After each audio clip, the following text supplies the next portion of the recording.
Hey, fight fans, welcome to episode 2 of Taking Shots. Before we begin, Wilds-Dibella and I want to thank everyone who chimed in on episode 1. We got a lot of great feedback, some really good annotations from people, so I appreciate that.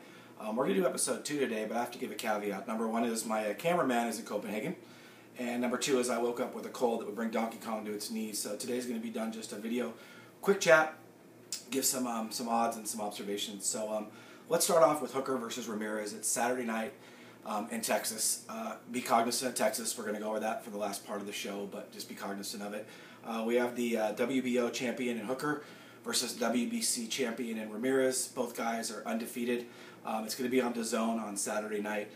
This fight opened up overseas with Hooker being the favorite. He was about $1.50, $1.60. Ramirez $1.30, $1.40. Like Pacquiao Thurman, we saw a complete flip-flop of odds. And now in Vegas, we have Hooker as high as minus 170, Ramirez minus 170 and Hooker plus 150.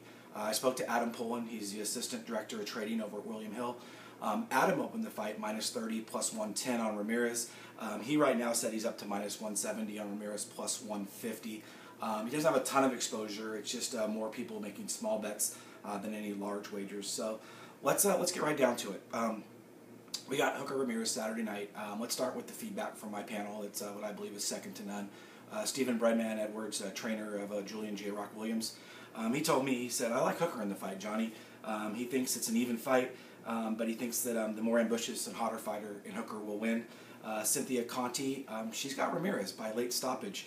Matt Onjeski, a lot of people can't say his last name, but it is Onjeski. Matt has Hooker TKO 8. He's really a big fan of Hooker and thinks he gets it done here. Our buddy Abe Gonzalez over at New York Fights, he has got Ramirez by TKO in 10. Rich Murata, probably one of the best in the business. Love Rich. Hopefully going to see him in Vegas at the Nevada Boxing Hall of Fame. Rich is going to go with Ramirez. I think he's tough enough physically and mentally to get it done, even in Texas. My good guy, Jonathan Lear, he started off with Ramirez, but he sees a lot of value with Hooker by decision at plus 180, and Jonathan's been on a tear lately. Definitely respect his opinion. Tim Catalfo, another great mind in boxing. He's going to go with Hooker. Tim says it's a special bout. There's two skilled combatants, but he leans towards the hometown fighter in Hooker. So that's his pick. Evan Ratowski, former HBO exec. Evan got back to me, and he's going to go with Ramirez by decision. He thinks it's a tough fight, but it could flip-flop, but he's going to lean towards Ramirez. Michael Mohan, the guy that grabbed the only plus 50 in Pacquiao last weekend and collected, got a ridiculous number with Ramirez plus 145. He might take a little bit off of that come fight time, but he's still staying with his ticket. Jim Karras, the man, he's got Ramirez. He likes the value there. He mentioned to me that he thought the fight would be minus 400 on Ramirez a year ago, so he's taking the value.